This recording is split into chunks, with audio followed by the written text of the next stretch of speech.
Welcome to Fast Talk, the Velo News podcast and everything you need to know to ride like a pro.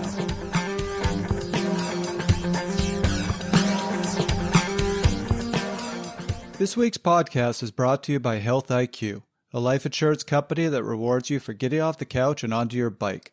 They spent years compiling data on healthy folks like us and are using it to provide special rates on life insurance for health-conscious people. That includes cyclists like you. Get a quote at healthiq.com/fasttalk. So it's well documented that osteopenia, osteoporosis in the chronic cyclist is a really dangerous thing. So that off season is a time for us to hike and run and ski and do some things with impact to stimulate our skeleton.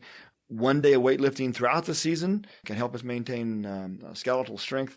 But I could name 5 aspiring young men that never reached their potential because of osteoporosis before they were 25. So it's a very frightening thought because it's almost irreversible. Welcome back, everybody, to Fast Talk, the Velo News Performance Podcast. I am Kaylee Fretz, sitting right next to, as always, Coach Trevor Connor.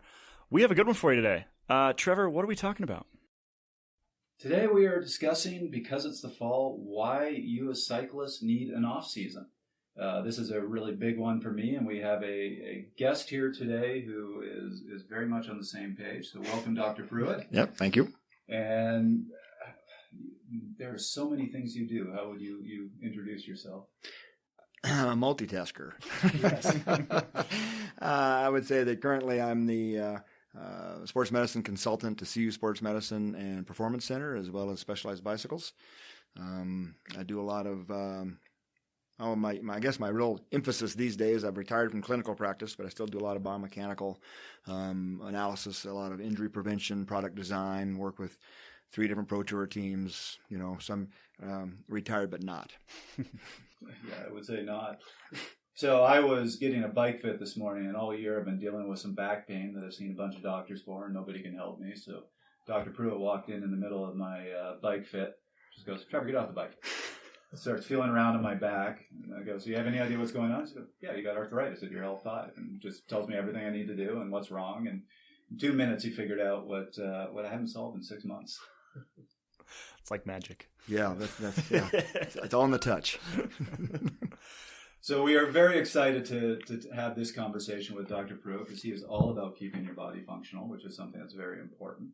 We're also going to hear from 2 other cyclists. Svein Tuft will talk to us a little bit about cross training, and Ted King is going to talk about why he likes to get off the bike in the off season.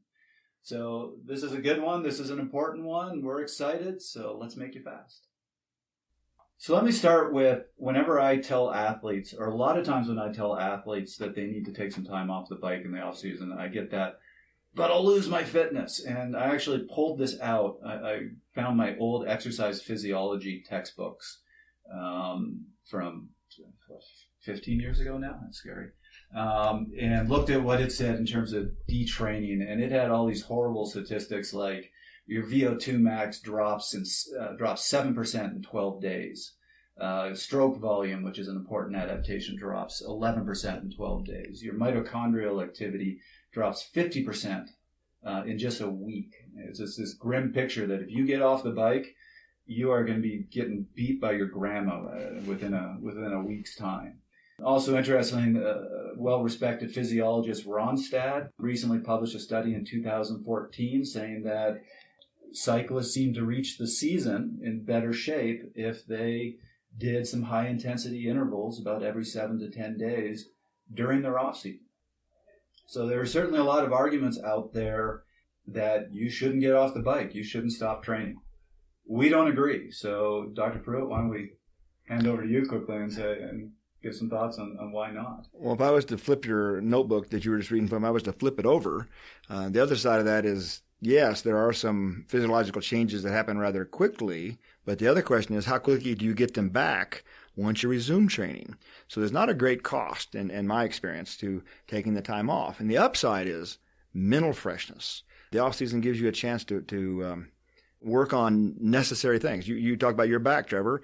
This off season, that's going to be your assignment. That's going to be your assignment to totally solve your back issue, so that when you get back on the bike, whatever your desired off time is, whether that be 6 weeks or 8 weeks, you get back on your bike, you're your back injury is resolved. Mental freshness, I think, is a huge piece of the off season. It's just so important. Now, does the off season mean that you can't be active? Not at all. You can do those high intensity intervals that you mentioned doing a totally different sport, whether it be running, swimming, Nordic skiing, rollerblading. You can use a whole different musculoskeletal system that does require cardiovascular work to maintain a lot of those cardiovascular physiological changes that you don't want to have negative. You can fight that battle doing other activities and keep that freshness. So you brought up an interesting point or question of how quickly do those adaptations come back? I've certainly seen some research on that. What has been your experience? Well, I can't quote the research. I've not looked at it recently, but in my feeling, I think that we don't lose significant physiological abilities for about 20 days of non-existent. So the guy gets hurt, right? He's laid up in the hospital for 7 days.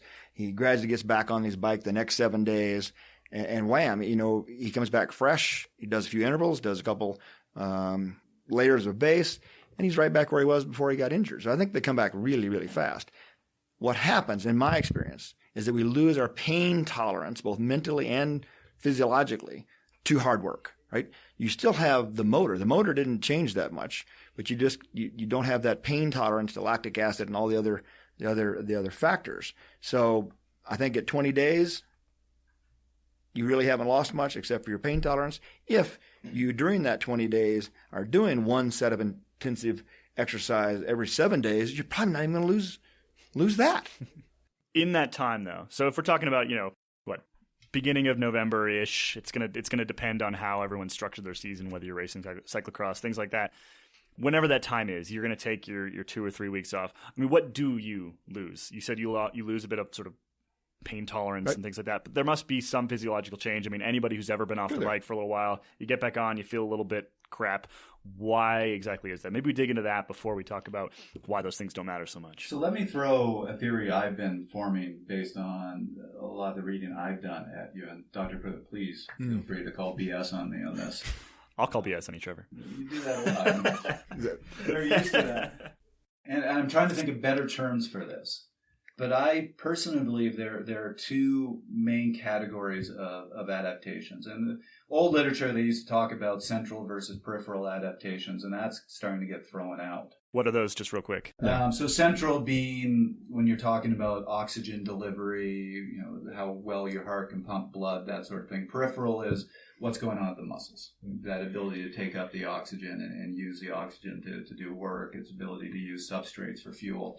That sort of thing. The theory being that the central things stick around longer when you start to detrain, right? Well, if you go really back, they used to believe base training trained your central conditioning and that the high intensity trained your peripheral. Gotcha. And like I said, there's been a lot that's come out since that's saying, it isn't so nicely divided. I personally, what I feel I've been seeing is much more, there are structural changes. And there are and this is where I'm trying to find a better term, more biochemical changes and enzymatic changes.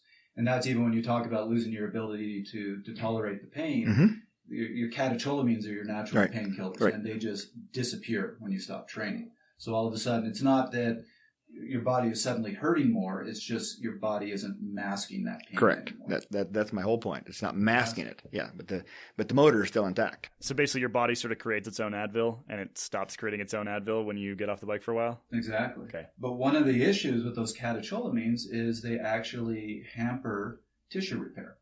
So if you're trying to get your body put back together, you've done a lot of damage with a lot of racing, it's actually good to clear those catecholamines out and let your body rebuild. It just hurts when you ride your bike. Exactly right. What else are we losing? I mean, are we losing any of these things that we used to call central conditioning? Is any of that stuff really going away? So let's go back to this distinction of the biochemical versus the structural. And so the example I give, this is probably getting quite technical, so let me give you a visual. One of the biggest adaptations that you see in endurance athletes is stroke volume, which is basically how much blood can your heart pump per beat. Our bodies have two ways to improve stroke volume. One is to basically increase the size of the left ventricle of your heart so that it can fill up with more blood and pump more blood. It's like making a bigger bellow. The other way is to increase your blood volume so that it's like putting your thumb on the end of a hose. You now have more pressure in there, and you're going to push more blood through the heart with each beat. So that increased blood volume, I think of as more of that biochemical change. The increase in the size of your heart is the structural change. Problem is, a lot of these more biochemical changes are a real stressor on your body. Your body doesn't necessarily like them. It prefers the structural changes. My belief is that when you get off the bike for a bit, those biochemical changes are the ones that disappear. So they've even shown that in the literature that your blood volume is going to return to normal in about a week. Right. The structural changes, they did a study with Tour de France athletes who stopped cycling, and 10 years later, they still had that increased heart. So the big changes, the ones that take years to develop, you get off the bike, they're not changing. Right. So I don't think those things happen totally in separate silos, right? They happen simultaneously. But I do believe that the physical changes, the ventricle musculature is a lifelong asset that you've earned. The the fluid volume comes and goes. I mean, the way we gain and lose weight so quickly as athletes, a lot of that is fluid volume. So you finish a stage race for a couple of days, you might have gained, oh my God, I gained weight during this 3-day stage race. No, you didn't. You gained fluid volume, and you're going to pee it away over the next 48 hours, and all of a sudden you're back to where you were. So the fluid volume can go up and down as the body needs. Absolutely. From like an evolutionary perspective, are these the sort of things that they're just responses to short-term stress, right? They're our body's response to something really bad happening, which actually that's what training is, right? It's your body's terrified, trying to figure out how to make itself better at doing this thing that you're trying to make it do. And that's why they go away so quickly, because they're essentially designed to be temporary measures to. The way I think of it is, if you start putting these stresses on your body, again, it goes back to, we weren't designed for sports. We were designed for hunting and running away from lions. So if you're putting your body through a lot of strain, it's saying, okay, I've got to improve you in the long term so you can handle this and permanently handle this. But in the meantime, I got to make sure that a lion doesn't eat you. So I got to figure out some very quick way that I don't like as much to bring about these adaptations while I do the longer term structural change. Which includes the natural body Advil that I can't pronounce, right? Yes. Yes. Cool. So just making sure I understand all of this. I looked at a couple studies this morning, and when you look at the structural changes, I found one review from 2012 in the European Journal of Physiology that said straight out, no detraining effect in structural adaptations. That's actually a quote from the study. Right. And they go on. Another one goes on to say, no real drop in muscle capillarization. Here's one for you, Caleb. The AVO2 difference remains for about 3 weeks. The AVO2 difference. Right. And I can keep going through muscle fiber distribution, no real change. All these structural things, you don't have to worry too much about what these are, but all these structural changes, you can get off the bike.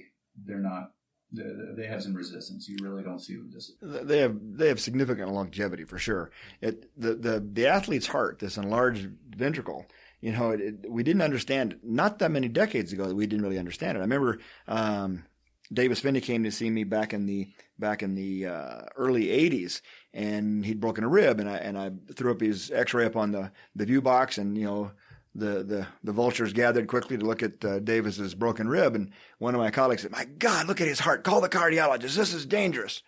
Not dangerous at all. It was Davis Finney. He had a gigantic heart, and he still got it today, right? So we didn't understand that an enlarged heart was a good thing. It was a good adaptation. We now understand it is a good adaptation. I guarantee you that we X-rayed Davis today at age 50, late 50s.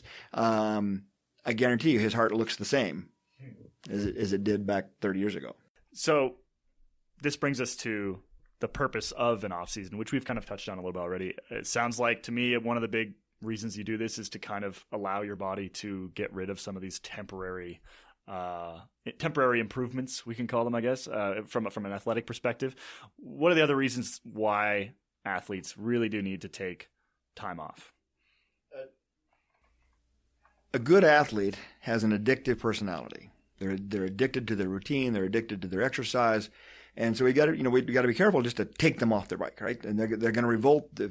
So they can ride their bike. They can still do low-level base training throughout this process. And then that'll help actually flush out some of these bad biomechanical things that we kind of want to rid ourselves of. So continuing to do a low-level base training, that's acceptable. 2 or 3 days a week, go ride your bike, so they don't have to feel like we've taken their cocaine away from them. I think this is an important time to heal, right? To address things that you have not been able to address during a busy training and racing season. It's crucial. So you get some mental freshness, you get some chance to take care of your injuries. Biggest part for me is to maybe exploit a weakness and really drill into it. So your sprint was falling off at the end of the season. Hey, go to the gym. Just build those glutes. Just build those explosive muscles, which you don't want to do during the season because it detracts that soreness you would get from the gym, was going to detract from your training program.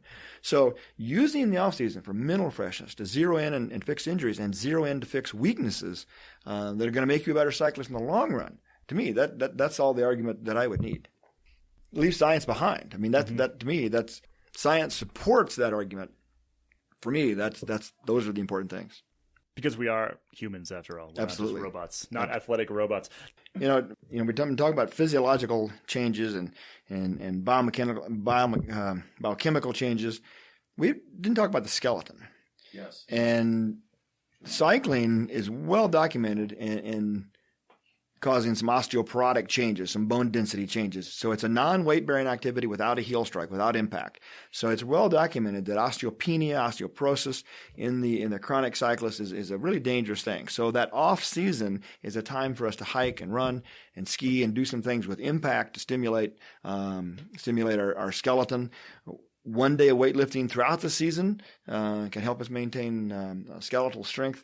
I can't because of confidentiality, but I could name 5 aspiring young men that never reached their potential because of osteoporosis before they were 25. So it's a very frightening thought because it's almost irreversible without medicines. So let's keep our skeleton strong out there for you cyclists. Absolutely. So again, being older, I still haven't been great about it lately, as Dr. Pruitt can say, but I used to be very good. About 2-3 times a week, I'd get off my bike. I wouldn't even get out of my cycling clothes. I'd just throw on my running shoes. And I do 5 minutes of lunge jumps. I do 5 minutes of jumping jacks. All these things just to get that impact. Yep. So this would actually be a good time for us to hear from Ted King, who is a Pro Tour rider with what team is he with now, Kelly? He's retired. Okay, he's a Pro Tour rider with nobody, but he was a Pro Tour rider. I would say he's just retired. Thank you for keeping me up to date. But I talked to Ted a couple of years ago about an off season, and here's a top level cyclist who talked about why it was so important for him to get off the bike. So let's hear from him quickly. I mean, for sure, I'll take a few weeks off. I mean, a lot of it is going to depend on the race calendar, for one. So typically I'm done racing in late September, and then I'm typically back on the bike training for the following season by early or mid-November. Which obviously then sees the month of October as a big chunk of time off, which at the Pro Tour level is an entire month is maybe par for the course or a little bit long. Do you find with that month off, when you get back on the bike, do you notice any change in your fitness? Or do you find that month really doesn't affect you? Yeah, you most obviously notice a difference. If you look at your fitness on a scale, or sort of as waves or peaks, your fitness is going to be peaked at a certain point. Like call it whether you're peaking for July or the spring races, Tour California, or whatever it is. You feel like you're flying on a bike, and you obviously are. You're producing better numbers than you ever have. You're light, you're fit, and then in the off season you lose a great feel of that. I mean, without sounding like an ass.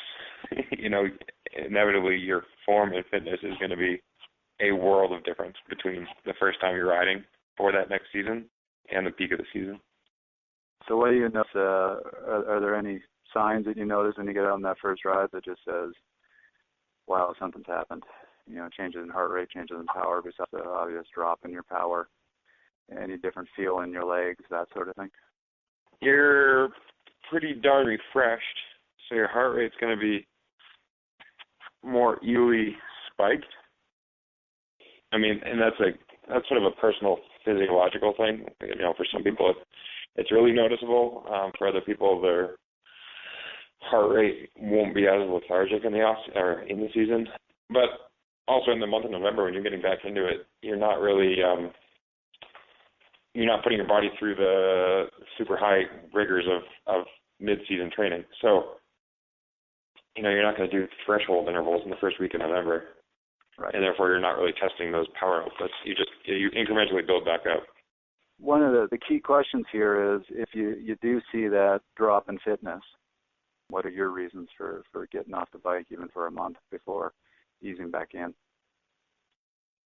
To say refreshed, I guess, is the best overall answer. It's refreshing for your body, mind, soul. It keeps you from burning out, I guess. Towards the end of the season, towards August, September, you're really looking forward to that time off the bike. Physiologically, I'm no race doctor, but they also say that it shows considerable returns to have an off season, to stay refreshed. You're not going to peak unless you also take the rest time. Otherwise, you're just sort of cruising around at 75% of your capability all the time. So when you're taking that month off, what do you typically do during it? And what would you recommend to the readers to do, both for mental and the physical side? I would recommend eating that slice of cake. I would recommend taking your mind completely off the bike. There are people who are going to obsess about it. They're like, oh my God, this is the off season. I didn't ride today. People, you see that with injury too.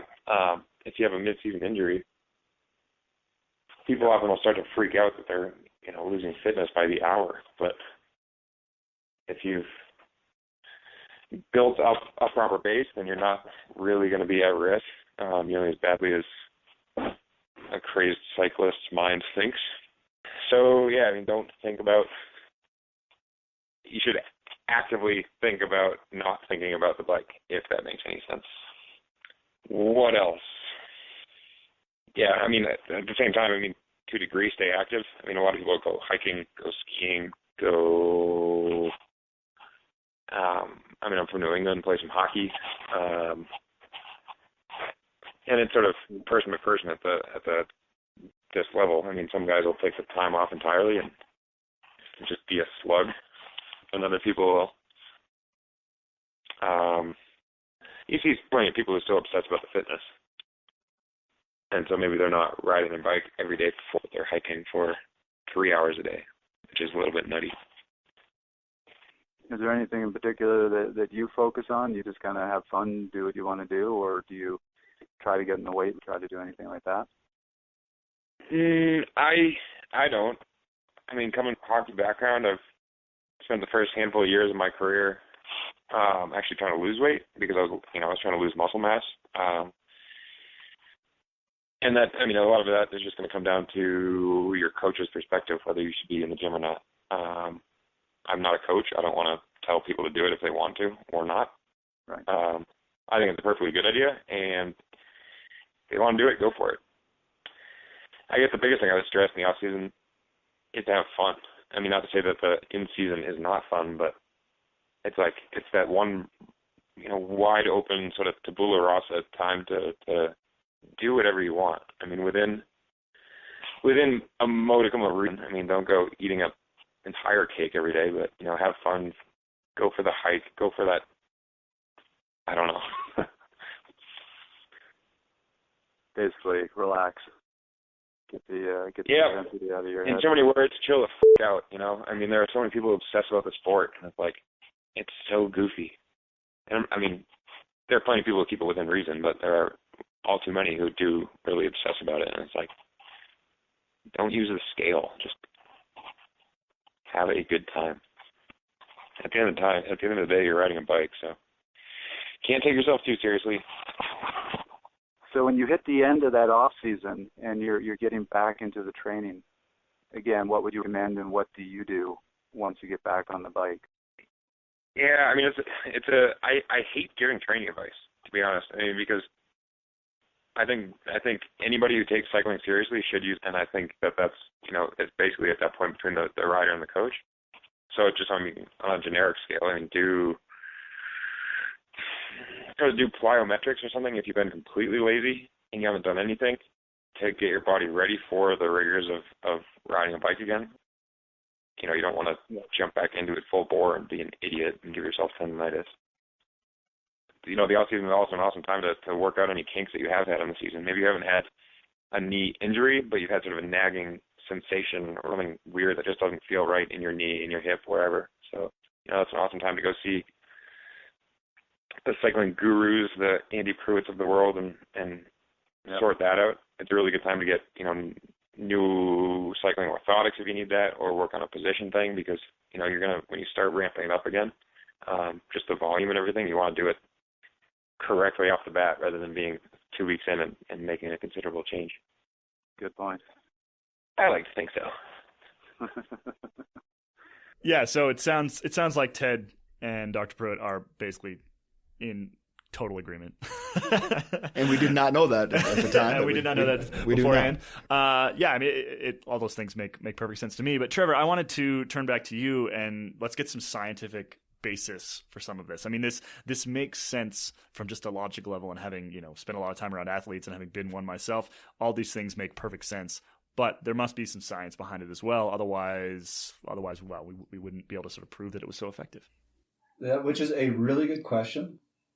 For me, the science, and this is more a theory that I would love to test, but it goes back to that structural versus the peripheral change, or the structural versus the biochemical changes, which is our bodies also have a bit of a laziness factor. They like to do whatever is easiest and simplest.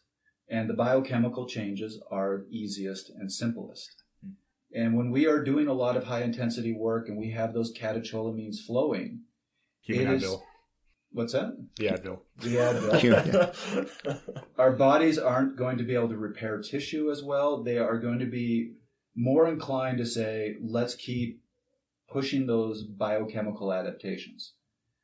And sorry, taking a quick step back, the issue with those biochemical adaptations is they are what push burnout. Structural adaptations are never going to burn you out, but your body is actually out of balance when you have that really large blood volume, when you have the catecholamines flowing, when you have this huge enzymatic activity. You are on a timeline. You're going to burn out. So you need to clear all that out so your body's no longer pushing burnout. You need to clear out the catecholamines. So when you go out for a ride and somebody sprints you for a town line side, you go, oh, that hurt. Because then your body's going to be more prone to say, let's do the structural changes. There is, I have seen science behind that, but that's as much my theory. It's my theory based on the science I have been reading. And it's what I tell my athletes. In the off season, or, you know, during the off season, they need to clear it out. And then during the base season, really what I want them to do is go out and ride. And I say, you know, if you did a hard effort right now, would it really hurt? And they go, yeah. I go, good, you're where you need to be. Right. You've rested. That tells me they've rested. Going back to Ted's point, 75%. So you're rolling along through your season, kind of trying to maintain your fitness. Maintaining fitness, that's a very difficult thing to do. Peak fitness, that's even harder. That's all about timing. You try to get all these structural changes and the enzymatic changes to occur and to peak at this very right time for this one event, right? That is total peaking. Tour de France, the Giro, the Vuelta, any week-long stage race, even a 3-day stage race, you don't peak for those events, right? I mean, you have to bring yourself up to 75 or 80 and try to hold it through those periods of time. So this whole balance of training and rest is we do it throughout the season. So why not do it in a bigger form in the off season so you can really try to think about hitting those peaks? You're basically talking about taking the concepts that we're all familiar with on a micro level in terms of what's inside a 3-week block and applying that on a macro level to an entire season. So you were saying this before we turned the microphone on, but yeah, if you're taking 3 to 4 days off at the end of a hard block, then that extrapolated out to the length of a year is 3 weeks. Exactly. Right? That's the whole concept. And I'm not sure 3 weeks. If I go back to when I first started, you know, the 70s and 80s, there was an actual off season in the pro peloton, and the amateur peloton. We tend to try to mirror those guys in some way, right? The majority of our listeners are going to be 35 to 55 years old. They're not going to ride the tour next year. So I want them to be able to take what we're talking about using examples of the Pro Tour and apply it to themselves, right? So in the old days, we had this off season, and it was 3 months from the World Championships in October. They'd come to camp in January fat and happy, and it took them the classics, unless you were a classic specialist, were used to get the guys in shape. And there's no more though, right? I mean, the sponsors expect more, but now guys are flying for Tour Down Under. I mean, which is the second week of January. But they're not the same guys flying in July. Well, they might fly in July, but they won't be flying in the spring. Right. Which we tried to address in a past podcast, which is people try to emulate the pros, and they go, well, the pros are going really strong in February, and look at the length of their season. You go, but point out a single pro who's going strong that whole time. Right. Teams pay close attention to this, and they know which guys are going to be strong in January and February, and they're not going to be the same guys that are strong in March and April. Many of these guys are actually taking a month away from competition with a significant rest in the middle of what we think of as our season. But they did the Tour Down Under, maybe a couple other February races. They take the month of March away from the sport. So, yeah. Which actually brings to mind something that's happened a couple times recently, which is pros who have had some sort of injury or illness in the middle of the season and came back better than they were before. Absolutely. I mean, look at Matthew Heyman, spent like 6 weeks on a trainer and then won Paris-Roubaix. Fabio Aru has this knee injury, skips the Giro, shows up the Tour de France, is flying. Yep. These things, they're proof positive that a time off the bike, some time off the bike is not season ending. It's certainly not career ending, you know. I used to tell patients that got injured somehow in the spring, or I said, well, this is just perfect. You're going to be flying come World Championship time, right? I mean, you're just going to take your clock, take your fitness clock, and you're going to turn it, right? And you're going to change the area of the year where you want to be flying. Yeah. The season's long enough. The only people it sucks for is cross riders. If you get injured at the wrong time, your season's too short. Kind of true. So for our listeners, that 35 to 55-year-old guy or gal that wants to race the full road season and they want to do cross for off-season training, wow, cross is hard. But it's really, really, really intense. So if you use the cross season for your road season, man, that the only day that you should go hard is Saturday. Yep. And the rest of the week should be in that off-season mode. So maybe some hard and fast recommendations here. I mean, how long should your average 35 to 55 amateur athlete be taking every year, regardless of where that point is, whether it's in November or whether you're a cross guy and you're taking it in, March or whatever? How long should that period be where you're not off the bike, but you are most certainly not training? Well, geography plays a role here. So I spend my time spread between Boulder, Colorado, Morgan Hill, California, and somewhere in Europe. and so the weather and the geography play a big role in those athletes. The guys in California and Arizona, they ride year-round, right? And they have the weather to ride year-round. In Colorado, we have the luxury of having Nordic skiing as an outlet, or fat biking as a whole new mind-clearing, refreshing activity, but it's still very active recovery. So right.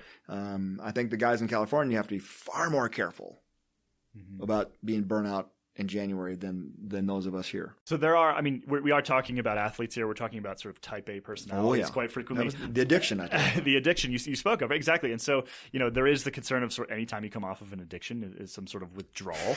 But so maybe like, do people need to sort of make a rule for themselves and say, I am just not going to touch a bike with a power meter for the next, 3 weeks? I mean, what kind of things can we be telling people to do here to make sure that they really get that?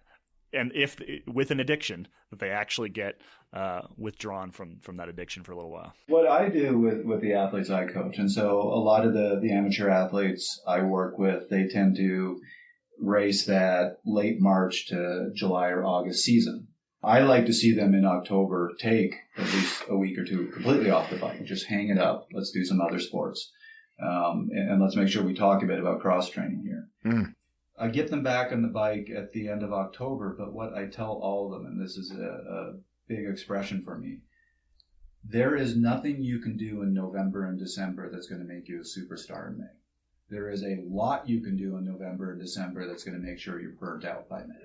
So I don't mind my athletes getting back on the bike and starting their training, but let's not be killing ourselves in November. I'd still like to see them do a fair amount of cross training, still enjoy the ride, still do a lot of off the bike type stuff. And really it's in January, say, okay, now the serious work really begins.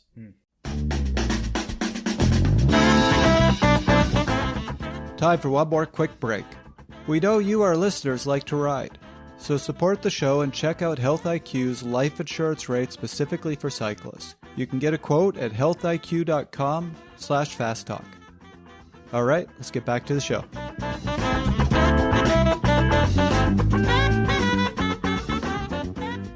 Should we talk about cross training?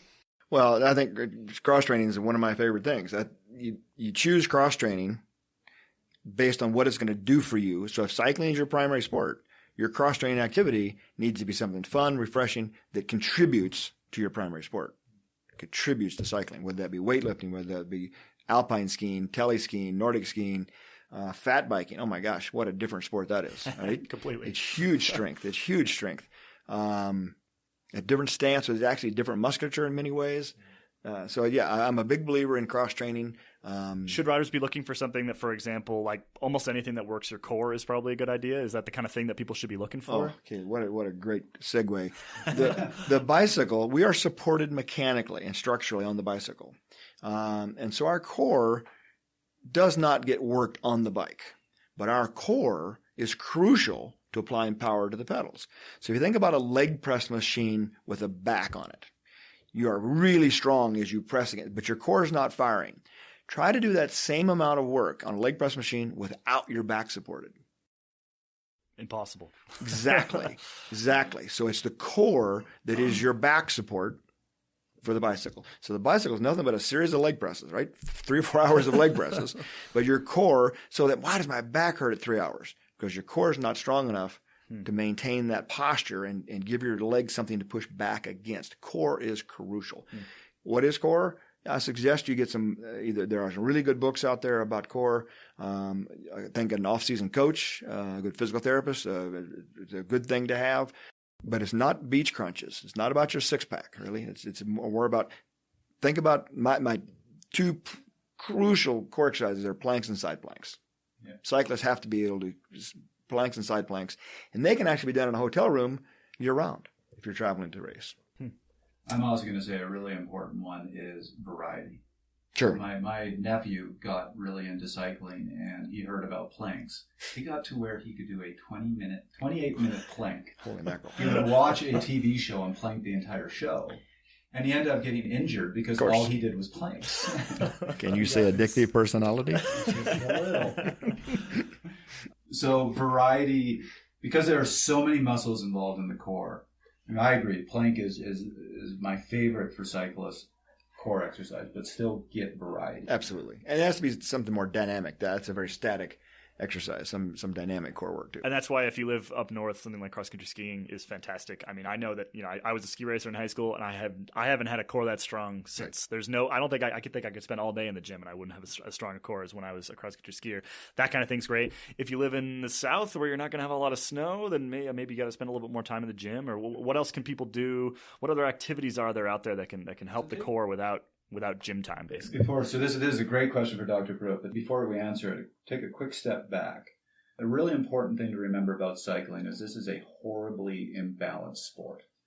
Even when you look at your legs, we do a huge amount of work with our quads. We almost hardly use our hamstrings. And it's a very unique sport in that we do virtually no eccentric activity. And eccentric work is essential for injury prevention, for strengthening muscles. And so a lot of people ask me, what is eccentric? There we go. So if you think of doing a bicep curl, when you are lifting the weight, that is the concentric motion. That is shortening the muscle. Concentric. Right. Okay. Eccentric is when you are lowering that weight, when the muscle is forcefully lengthening. Interesting. Or lengthening with tension. We are stronger eccentrically, but you do a lot more damage to the muscle with eccentric work. In the short run, that's what causes DOMS. That's what causes muscle soreness. But in the long run, it makes the muscles tougher. They're more it helps injury prevention. You don't get any of that on the bike. How would you get it? Where would you find eccentric work? One of my favorites is, again, back to my leg press machine, which I happen to love, is an explosive concentric movement with a very slow, controlled eccentric movement. So you explode the legs into extension and then return slowly. And if you've never experienced muscle soreness and you do that a couple times, you will experience muscle soreness. And the muscle soreness, it's a downside, but it is really an upside because it does build strength and durability to muscles. It's a good hurt. It's a good hurt. Yeah. Yep. Right, Yep. But the problem with delayed onset muscle soreness is what you referred to as DOMS, is that people go, oh my God, I was so sore, I'm not going to do that again. Well, you need to do it repetitively and over time. So do it, get over it, do it again. It'll take you less time to get over it, do it again. And pretty soon you're able to repeat those activities and not get that muscle sore. Right.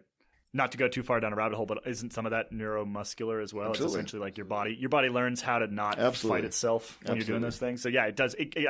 As a result, it actually goes away very quickly because it's just teaching those pathways. It's not even necessarily making the leg all that stronger. Has gains for the bike. So I'm actually I'm submitting today an article on the difference between efficiency and economy. And so I was reading a bunch of studies on efficiency, and they have shown that you can actually riding a bike will not improve your efficiency. Adding weight training to your cycling will. So cross training, vital. Go cross country skiing, hit the gym. A couple other things that people can do. I mean, go for a hike. Pretty much anything, right? Absolutely. And actually, if you hike uphill aggressively, come downhill slowly. It's that's the leg press with a slow return. It's also better for your knees to do that, but you'll build up that muscle durability. Plyometrics. I think plyometrics are, especially for the sprint aspect of what we do, plyometrics are crucial. That's explosive activities, but they are very dangerous to do. So you need help, you need coaching, you need a partner. And actually the partner brings me back to that the guy in the South that doesn't have the snow to go, if he gets an off-season training partner, they can work the medicine balls. There's so many things you can do with a partner, and you get that social aspect that you're missing on that group bike ride. Right. A little bit easier to get through a core workout when you got somebody else to push you along. Yes. We used to do Trevor's Terrible Tuesdays back when I was a CSU student and Trevor was our coach. I remember those days. Those were good days. I was very sore from those. An hour and a half session that we called plyometrics, but the fact of the matter was there was only actually about 5 minutes of plyometrics. Right. It was core work. It was all around conditioning. And yeah, if you remember when I introduced it to CSU cycling, everybody's like, why do we want to do this? We just want to ride our bikes. I stood up, and so we had 50 people in the room. Yep. I stood up in front of them and said, here's why you do it. Put up your hand if you have had a knee injury or an overuse injury from riding your bike. And I would say of the 50 people in the room, probably 30 put up their hand. And I went, you're all 20 years old. Over half of you put up your hand. I'm 40. I've never had an overuse injury. This is why you do it. There you go. Unfortunately, as of this morning, I can now say I have an overuse injury. But back when I was 39, no. And those were great sessions. They definitely there's some value to, we used to play handball, like all sorts of different things. There was a lot of fun in those as well, and that's definitely that's the kind of thing that you can put together with everyone out there with a cycling team. Get your friends together. Go do some plyometrics together. Get a partner. Do some core work. Be have some careful fun. as Dr. Pruitt said, with the plyometrics, unless you have somebody who is certified who can show you how to do it. Right, I agree. But general conditioning. So one of my favorites, because they're very safe, is lunge walks. They're hard. You feel them the next day. Yep. But they're good. Yep. So cross country skiing, lunge walks, plyometrics. Go for a hike. Walk down slowly. The guy down south, I know rollerblading is not cool right now, but it works the gluteus medius just like Nordic skiing does. And the gluteus medius, this little sidewall of your butt, if you will, is so crucial to avoiding knee injury. It helps stabilize the knee in a vertical manner while we're pedaling. So that side movement, soccer, is another great strengthener for gluteus medius. I need some of that. This is actually a great segue to our conversation with Svein Tuft, who, like me, is a little bit older a cyclist, but unlike me, he can still go to the Tour de France and sit on the front of the field and make everybody hurt. Just signed another World Tour contract. Yeah. And he loves roller skiing. So let's hear from Svein. Yeah, well, I'm a huge fan of doing other things than biking. So, yeah, it's something that I really try, and if I talk to any of the young guys, definitely something that I try and push. Well, I just think cycling is one where we're kind of, in order, like at this level to compete, you kind of become obsessive about it, and it takes up like all of your time. So I think there's that mental aspect that becomes quite unhealthy, the connection to our sport that way. And then there's the physical aspect that I think we lose so much of kind of range of motion and just general strength through just doing such a symmetrical, like, you know, it's just like you're on a track and you don't have any like other function than just the thing that you've perfected the most, which is your pedal stroke. And I think like that's necessary to be, you know, one of the, whatever you're trying to achieve in cycling, but at the same time, do that over a long career, and you essentially become useless. You lose your posture, and you know your bone density drops, and there's a whole list of things. You know, when you're young, you don't think about or care about. You know, when you're 20 years old, and you think that'll never happen. But as you age, you start to realize how much these things affect you. But it's just preventing injuries. You know, if you're strong and robust, you have a nice long consistent season, right? And that's the big difference. That's all. So do you think all sports then are kind of equal, or are there some that you find are better for this than others, or are there certain movements that they should be looking for? I think in many ways, like there's not one that's better than the other. I think they all have their pluses and minuses. But I personally, I love like backcountry ski touring and cross country skiing and stuff like this.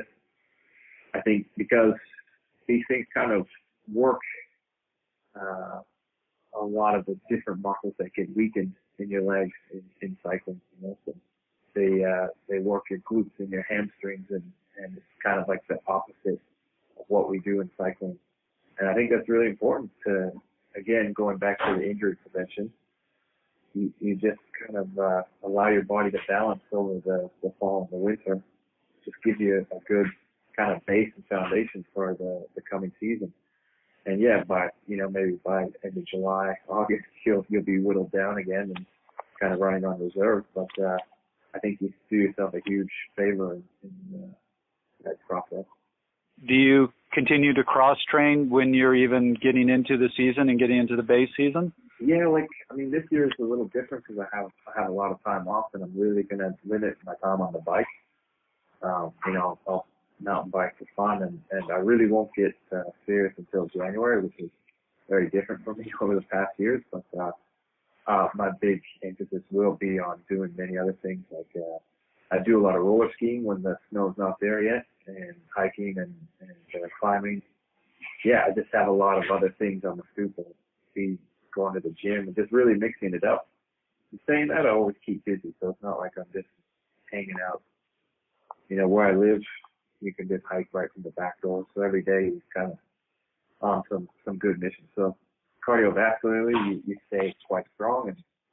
And then when you make that transition to the bike, it's going to hurt for the first couple weeks. But I find when you stay on top of all of these other things, you pick it up very quickly.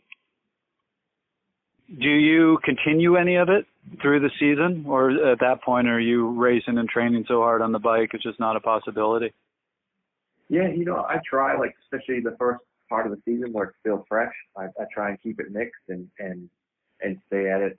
This year I was injured a lot, and that was kind of the key for me to be able to get back for the Tour de France, because I normally would have never been able to, but I just hiked like a madman and stayed up in the high country the whole time, and I think that really allowed me to, for one, stay focused on what I had to do to be ready, but also it just kept me physically in good shape, so that when I was able to get back on the bike, it just came back right away. So I think, again, like I had that foundation, so it wasn't hard on my body to make. So I crashed and broke my wrist and my sternum. Ouch. And so I was like, a lot of times you can't do much for the first little while, but I was able to move and hike, so I just did that. And because I've done so much in the spring and the winter and the fall, I had that base, so I wasn't like struggling to walk all day or whatever. It was a big pack and all that stuff. So yeah, I think it's really to just keep touching up on it throughout the season, just so the muscles stay somewhat in tone for that kind of exercise as well. Because then I think it's also crucial throughout the season to do load bearing stuff. If you can stay walking and doing these other things, it's really, really important. I think it's really good to keep up weightlifting and walking and all these things during the season, just so you don't have such a big gap in kind of keeping your posture aligned and your bone density up too, especially as you get older, because all those things start to degrade much quicker, and cycling's probably cycling's probably one of the worst things you can do. Any other things you'd want to tell the readers for this piece?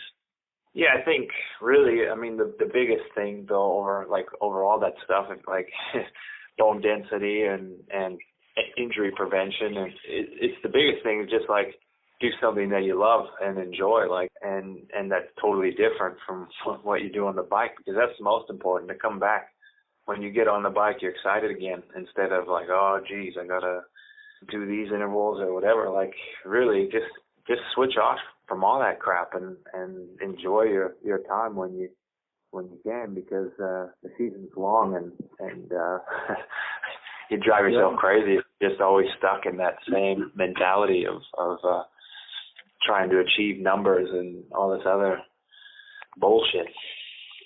Svein also likes bear hunting and cave dwelling and barefoot. I remember he told Andrew Hood one time about his morning Giro d'Italia ritual, which was to leave the hotel room in the morning before the bike race, no shoes, and just like walk out into the woods and just walk around for like an hour and then come back. This is in the middle of a grand tour. He's going for hikes barefoot in the middle of the woods. Svein and I trained at the same center, and he was on Saturn, and they would have a training camp in California in March. So his preparation was he would get one of those kid things that you put on the back of your bike that has its own wheels that kind of falls behind, put his dog and his clothing in there, and then he would bike from British Columbia down to California with this 80-pound thing on the back of his bike, and that was his winter training. There's some base miles. And strength. Trevor, what are the takeaways for us? So, I'm kind of focusing on what happened to me this morning, because I used to be the guy who didn't get injured and had issues because I focused so much time on off the bike. And I know in the last 4 or 5 years, as I've gotten busier with work, I have fallen into that bear trap of I've only got this much time I'm going to spend on the bike, and I've let the other stuff slide.